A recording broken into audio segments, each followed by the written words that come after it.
नमस्कार। GSBT classes में आपका स्वागत है।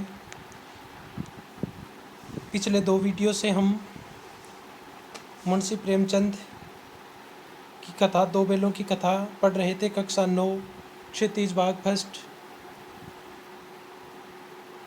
तो कल हमने पढ़ा था, उससे आगे हम शुरू करते हैं। तो देखिए कि बात हुई थी, वो दोनों बेल हैं, हीरा और मोती। वो जब गया उन्हें हल में जोतता है तो हल को तुड़ा कर वह भाग जाते हैं। उसके बाद गया उन्हें पकड़ने के लिए अपने 2 सहयोगियों को लेकर आता है और वो उन्हें पकड़ने के लिए उस तरफ आते हैं। तो दोनों दोस्तों में, हीरा और मोती में, बात होती है कि चलो हम इसको मार देते हैं, इसको गिरा देते हैं, 2-4 सींग मार देते हैं। अब उसी से आगे हम, हमारी जाति का यह धर्म नहीं है। मोती कहता है कि हीरा कहता है कि नहीं, मोती को कहता है कि ये हमारी जाति का यह धर्म नहीं है कि हम क्या करें, किसी को सींग मारकर गिरा दें। मोती दिल में ऐंठ कर रह गया, मोती मन महसूस कर रह गया। गया अब पहुंचा और दोनों को पकड़ कर ले चला। गया उन दोनों बेलों के पास में आ गया और दोनों बेलों को पकड़ करके ले गया। कुशल हुई यानी अच्छा हुआ। कुशल हुई यानी अच्छा हुआ कि उसने इस वक्त मारपीट ने की। किसने? गया ने। किसने मारपीट नहीं की? गया ने मारपीट नहीं की। उन दोनों बेलों को मारा पीटा नहीं तो मोती भी पलट पड़ता यानी मोती भी उस पर हमला कर देता। उसके तेवर देखकर गया और उसके सहायक तेवर देखकर, किसके? मोती के तेवर देखकर, उसके रूप को देखकर उन्होंने समझ लिया कि इस वक्त इनकी पिटाई करना अच्छा नहीं है। समझ गए कि इस वक्त टाल जाना ही मसलहत है, यानी टाल जाना यानी इनको न पीटना ही मसलहत है, अच्छा है, इसी में अपनी भलाई है। आज दोनों के सामने फिर वही सूखा भूसा लाया गया और फिर जब उनको नांद पर लाया गया तो फिर वही सूखा भूसा उनको डाला गया। दोनों चुपचाप खड़े रहे। कौन? हीरा और मोती। घर के लोग भोजन करने लगे। उस वक्त छोटी सी लड़की 2 रोटियां लिए निकली। उस वक्त उस घर में से एक छोटी सी लड़की है, वो 2 रोटियां लेकर निकली और दोनों के मुंह में देकर चली गई। किनके मुंह में देकर चली गई? हीरा और मोती। हीरा और मोती जो 2 बेल थे, उन दोनों बेलों के मुंह में वह रोटी देकर चली गई। उस एक रोटी से इसकी भूख तो क्या शांत होती, पर दोनों के हृदय को मानो भोजन मिल गया। उस एक रोटी से इन दोनों की भूख तो क्या शांत होती, एक एक रोटी से अब उन बेलों की भूख क्या शांत होती। लेकिन उन्हें ऐसा लगा जैसे उनको भोजन मिल गया हो। उनके हृदय को इस प्रकार की अनुभूति हुई जैसे उनको कोई भोजन मिल गया हो और इतना अच्छा भोजन मिला हो जैसे उनकी सारी की सारी भूख है वो शांत हो गई हो। यानी उन्होंने अपने मन में ये, जिस प्रकार से वह बच्ची उन दोनों को जिस प्रेम भाव से वह रोटी खिलाकर गई थी, उस प्रेम भाव से वह रोटी खाने के कारण ऐसा लगा जैसे उनकी सारी की सारी भूख है वो क्या हो गई हो, गायब हो गई हो। यहाँ भी किसी सज्जन का वास है, यहाँ पर भी किसी अच्छे व्यक्ति का वास है। यह लड़की बहनों की थी। कौन सी लड़की? वह लड़की जो इन दोनों बेलों को क्या करके गई थी, रोटी खिला करके गई थी। उसकी माँ मर चुकी थी। इस लड़की की माँ है वह मर चुकी थी, यानी बहनों की पत्नी मर चुकी थी। सौतेली माँ उसे मारती रहती थी और उनकी सौतेली माँ है वो इस बच्ची को मारती रहती थी। इसलिए इन बेलों से उसे एक प्रकार की आत्मीयता हो गई, आत्मीयता, अपनापन। इसलिए इन बेलों के प्रति उस बच्ची के मन में अपनत्व का भाव है वो जाग गया था। इन बेलों के प्रति उस बच्ची के मन में अपनत्व का भाव है।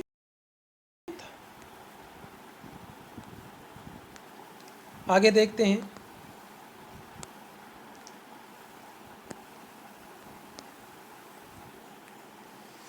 दोनों दिन भर जोते जाते, दोनों को दिन भर हल में जोता जाता। डंडे खाते, अड़ते, डंडे लगते। जब वह हल में नहीं चलते तो गया उन्हें पीटता। शाम को थान पर बांध दिया जाता और रात को वही बालिका आती और उन्हें 2 रोटियां खिलाकर चली जाती। प्रेम के इस प्रसाद की बरकत थी। और ये प्रेम का प्रसाद, कौन से प्रेम का प्रसाद? उस बच्ची का इन दोनों बेलों के प्रति प्रेम, जिसमें वह क्या करती थी, इन दोनों को एक एक रोटी खिलाकर चली जाती थी। उसकी यह बरकत थी, यानी दुआ थी। बरकत यानी दुआ। उसी की दुआ थी कि दो दो गाल सूखा भूसा खाकर भी, यानी थोड़ा थोड़ा सूखा भूसा खाकर भी दोनों दुर्बल न होते थे। दुर्बल, कमज़ोर, दोनों कमज़ोर नहीं होते थे। मगर दोनों की आंखों में, रोम रोम में विद्रोह भरा हुआ था। लेकिन दोनों के मन में, दोनों की आंखों में विद्रोह भरा हुआ था। ये विद्रोह किसके प्रति भरा हुआ था? ये विद्रोह गया के प्रति भरा हुआ था। क्यों? क्योंकि गया उनकी पिटाई करता था और साथ ही क्या करता था, उन्हें केवल सूखा भूसा डाला करता था। एक दिन मोती ने मूक भाषा में कहा, अब तो नहीं सहा जाता हीरा, कि अब तो इस प्रकार का ये अत्याचार है ना, ये अत्याचार सहन नहीं किया जा सकता हीरा। क्या करना चाहते हो? हीरा मोती को कहता है, तो फिर क्या करना चाहते हो? एक आध को सींगों पर उठाकर फेंक देता हूँ। मोती कहता है कि और तो कोई चारा नहीं है, इनमें से किसी एक दो को अपने सींगों से उठाता हूँ और फिर फेंक देता हूँ।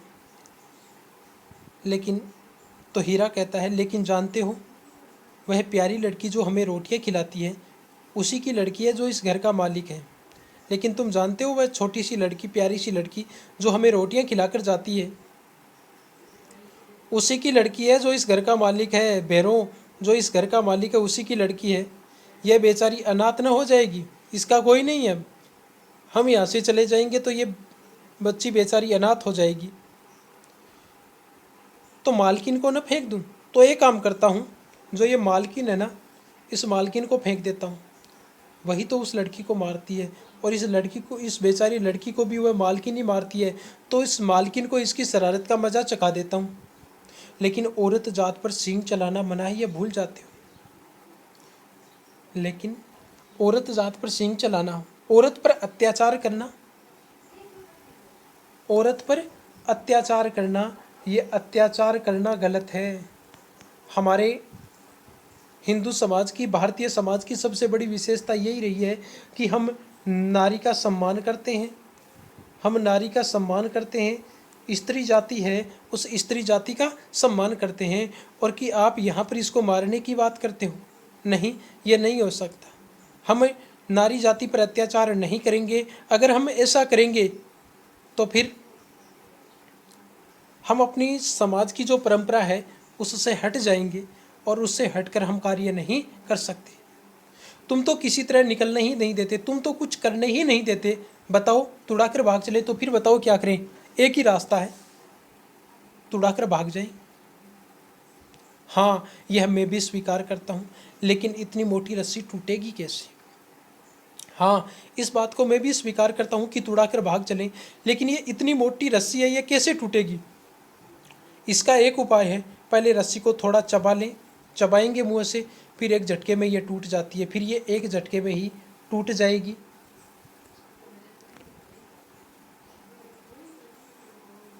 रात को जब बालिका रोटियां खिलाकर चली गई तो दोनों बैल रस्सियां चबाने लगे। मोटी रस्सी मुंह में नहीं आती थी, परंतु मोटी रस्सी है वो मुंह में नहीं आ रही थी। बेचारे बार बार जोर लगाते, लेकिन मुंह में नहीं आ रही थी, रह जाते जोर लगाकर। सहसा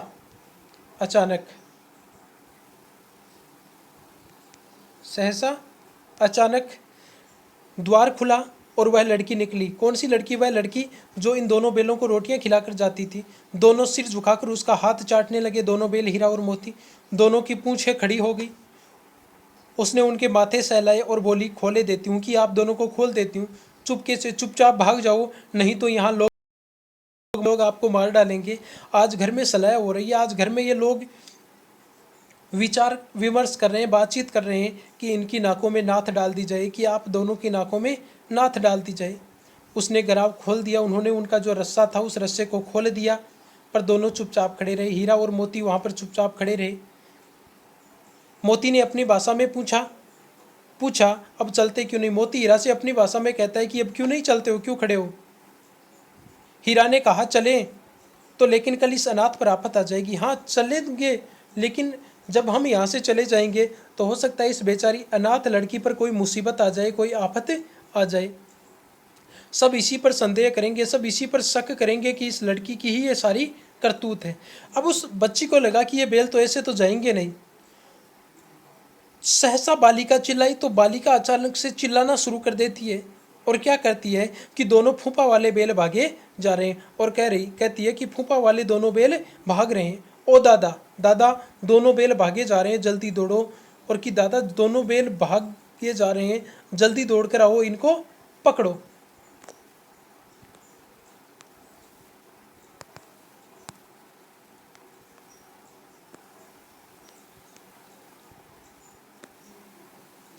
आगे देखिए, गया हड़बड़ाकर भीतर से निकला और बेलों को पकड़ने चला गया। हड़बड़ाकर बौखलाया हुआ सा जल्दी से घर से बाहर निकला और दोनों बेलों को पकड़ने के लिए उनके पीछे गया।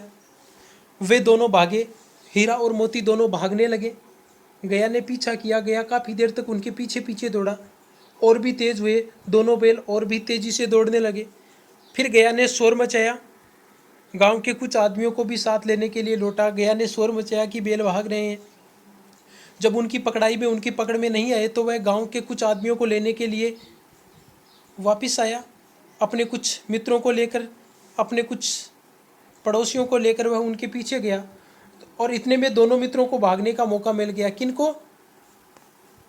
हीरा को और मोती को। हीरा और मोती को भागने का मौका मिल गया। हीरा और मोती दोनों दोस्तों को भागने का मौका मिल गया।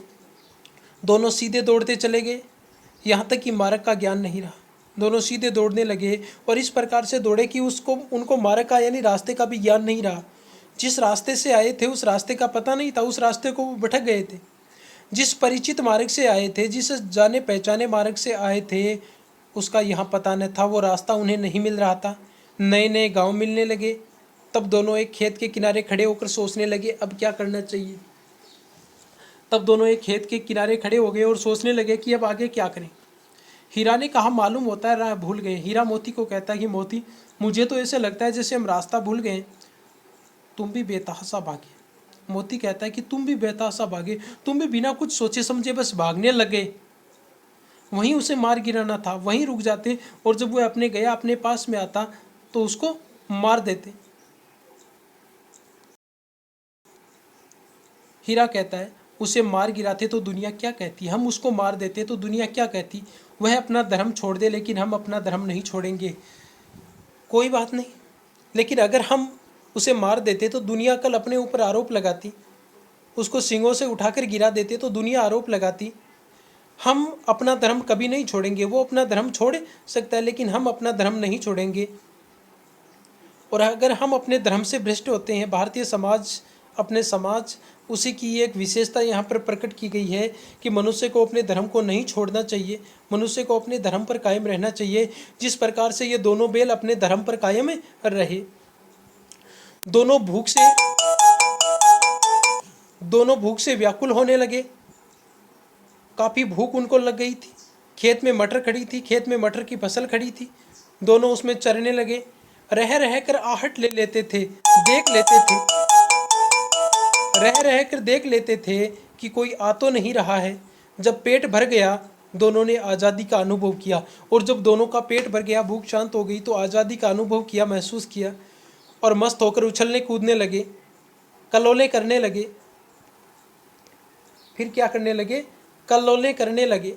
पहले दोनों ने डकार ली, फिर सींग मिलाए और एक दूसरे को ठेलने लगे। ठेलना, पीछे धकेलना।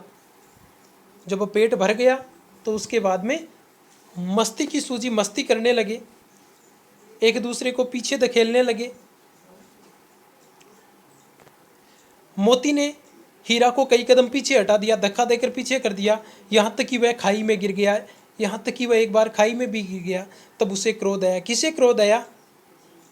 हीरा को। संभल कर उठा और मोती से मिल गया और मोती से लड़ने लगा। मिल गया, मोती उससे लड़ने लगा। मोती ने देखा खेल में झगड़ा हुआ चाहता है। मोती ने देखा कि जैसे खेल में झगड़ा हो सकता है तो किनारे हट गया, तो वह पीछे हट गया, यानी अपनी हार मान ली कि तुमने मेरे को हरा दिया। यानी दोस्ती को तोड़ना नहीं चाहता था। अरे यह क्या, कोई सांड डोकता चला रहा है, जोर जोर से बोलता हुआ आ रहा है। हाँ, सांड ही है। वह सामने आ पहुंचा, वह तो इन दोनों के जैसे सामने आ गया। दोनों मित्र बंगले झांकने लगे, इधर उधर देखने लगे कि अब क्या करें। सांड पूरा हाथी है, सांड काफी हष्ट-पुष्ट है, मजबूत है। उससे भिड़ना जान से हाथ धोना, उससे लड़ना, उससे लड़ाई करना जैसे अपनी मौत को दावत देना है। लेकिन न भिड़ने पर भी जान बचती नजर नहीं आती। लेकिन न भिड़ेंगे, लड़ेंगे नहीं तो भी ये मारे बिना छोड़ेगा नहीं। इन्हीं की तरफ आ भी रहा है और वो तो इन्हीं की तरफ चलकर आ रहा है। कितनी भयंकर सूरत है, देखो इसको कितना भयंकर है। मोती ने मूक भाषा में कहा, बुरे फंसे यार। मोती अपने दोस्त हीरा को कहता है कि हीरा भाई, आज तो बड़ी मुसीबत में फंस गए, जान बचेगी? प्रश्नवाचक चिन्ह, यानी एक प्रश्नात्मक दृष्टि से पूछता है कि क्या अपनी जान बचेगी? कोई उपाय सोचो, कोई न कोई उपाय तो सोचो जिससे अपनी जान बचे। हीरा ने चिंतित स्वर में कहा, अपने घमंड में भूला हुआ है कि इनको अपने आप पर काफ़ी घमंड है। आरजू विनती नहीं सुनेगा, अपने अनुनय विनय अपनी प्रार्थना को नहीं सुनेगा। भाग क्यों न चलें? चलो भाग चलते हैं, यही अच्छा है, यहाँ से भागना ही अच्छा है।